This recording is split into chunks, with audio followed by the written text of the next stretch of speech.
जरा सोचिए, एक विशाल ब्लैक होल, यूनिवर्स का सबसे ताकतवर मॉन्स्टर, तेजी से अर्थ की तरफ बढ़ रहा है। इसकी ग्रेविटी इतनी ताकतवर है कि लाइट तक इससे बच नहीं सकती।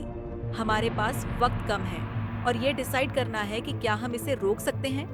आज हम हर तरीके से इसे खत्म करने की कोशिश करेंगे। न्यूक्लियर बम, एडवांस टेक्नोलॉजी और यहाँ तक कि व्हाइट होल। क्या यह मुमकिन है? चलिए इस रोमांचक मिशन पर निकलते हैं। ब्लैक होल को खत्म करने से पहले हमें इसे समझना होगा। ब्लैक होल वो जगह है जहाँ ग्रेविटी इतनी तेज है कि कुछ भी, यहाँ तक कि लाइट भी बाहर नहीं आ सकती। ये दो तरह से बनते हैं।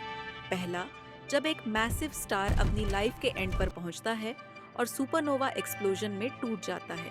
इसका कोर इतना डेंस होता है कि ये एक स्टेलर ब्लैक होल बन जाता है। दूसरा, सुपरमासिव ब्लैक होल्स, जो गैलेक्सीज के सेंटर्स में पाए जाते हैं। ये हमारे सूरज के मैस से लाखों या अरबों गुना बड़े होते हैं। ये कोलैप्सिंग गैस क्लाउड्स या छोटे ब्लैक होल्स के मर्ज होने से बन सकते हैं। अब इनके मेन फीचर्स की बात करें। इवेंट होराइजन एक ऐसी बाउंड्री है जिसे क्रॉस करने के बाद कोई वापस नहीं आ सकता।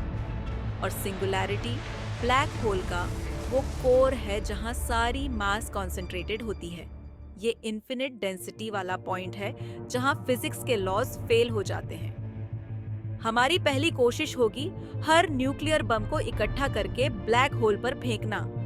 ये एक्सप्लोजन इतना ताकतवर होगा कि वर्ल्ड वॉर 2 के एटॉमिक बॉम्ब से 4,25,000 गुना ज्यादा एनर्जी पैदा करेगा।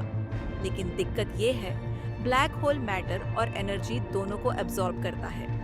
तो ये ब्लास्ट उसे खत्म करने की बजाय और बड़ा और ताकतवर बना देगा। ये प्लान पूरी तरह से फेल हो जाएगा।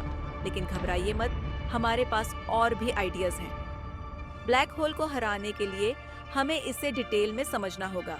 ब्लैक होल कॉस्मिक इंजिन्स की तरह हैं, जो अपनी एंगुलर मोमेंटम और मास से चलते हैं।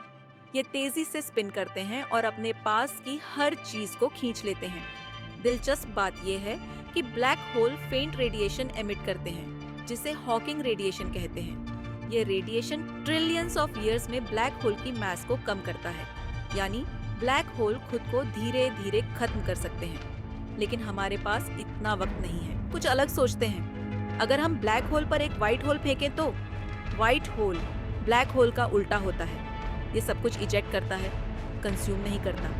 अगर व्हाइट होल और ब्लैक होल टकराएं तो ये दोनों एक दूसरे को खत्म कर सकते हैं। लेकिन दिक्कत ये है, व्हाइट होल सिर्फ थियोरेटिकल हैं।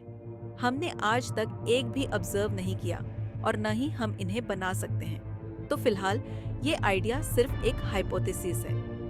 हमारा अगला प्लान है एक एंटी मैटर ब्लैक होल बनाना। एंटी मैटर मैटर जैसा ही होता है, लेकिन इसकी प्रॉपर्टीज ऑपोजिट होती हैं। जब मैटर और एंटी मैटर मिलते हैं तो ये दोनों एक दूसरे को एनर्जी में बदल देते हैं। अगर हम एक एंटी मैटर ब्लैक होल बनाकर इसे इनकमिंग ब्लैक होल से टकराएं तो दोनों कैंसिल हो सकते हैं। लेकिन दिक्कत ये है कि इतना एंटी मैटर बनाने के लिए हमें जितनी एनर्जी चाहिए वो हमारे पास नहीं है।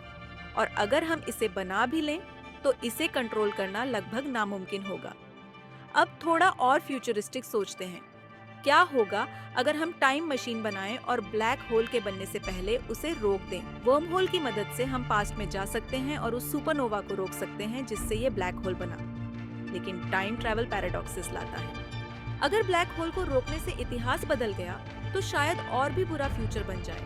और वैसे भी टाइम मशीन फिलहाल साइंस फिक्शन से ज्यादा कुछ नहीं है। एक और तरीका ये है कि हम ब्लैक होल की डेंसिटी को टारगेट करें। अगर हम इसे डिस्टॉर्ट कर सकें तो इसकी ग्रेविटेशनल पुल खत्म हो सकती है। या फिर हम इवेंट होराइजन को पंक्चर करने की कोशिश करें। लेकिन इवेंट होराइजन एक फिजिकल सरफेस नहीं है, ये सिर्फ एक बाउंड्री है। इसे डिस्ट्रॉय करने के लिए हमें स्पेस टाइम को मैनिपुलेट करना होगा, जो फिलहाल मुमकिन नहीं है। एक और तरीका ये हो सकता है कि हम ब्लैक होल को स्लो करें। अगर हम स्पेसिफिक एंगल से मैटर इसमें डालें तो इसका स्पिन धीमा हो सकता है। लेकिन स्पिन स्लो करने से ये खत्म नहीं होगा। ये सिर्फ हमें थोड़ा समय खरीद कर दे सकता। हमारा आखिरी प्लान, कुछ भी मत करो। जैसा कि हमने पहले बताया, हॉकिंग रेडिएशन की वजह से black hole trillions of years में इवेपोरेट हो सकता है। अगर हम तब तक सरवाइव कर सके तो ब्लैक होल खुद खत्म हो जाएगा। लेकिन ये प्रैक्टिकल सॉल्यूशन नहीं है, ये सिर्फ एक रिमाइंडर है कि ब्रह्मांड की सबसे ताकतवर ताकतें भी इटर्नल नहीं होती। तो क्या हम ब्लैक होल को डिस्ट्रॉय कर सकते हैं? असल में हमारे करंट टेक्नोलॉजी और साइंस से जवाब है नहीं। ब्लैक होल ब्रह्मांड की सबसे अनस्टॉपेबल फोर्सेस में से एक है। लेकिन अच्छी खबर ये है कि ब्लैक होल के पृथ्वी से टकराने की संभावना लगभग ना के बराबर है। तब तक हम इन कॉस्मिक जायंट्स को समझने और इनके रहस्यों को जानने पर फोकस कर सकते हैं। और अगर आप जानना चाहते हैं कि ब्लैक होल के अंदर गिरने पर क्या होगा, तो हमारा पिछला वीडियो जरूर देखें।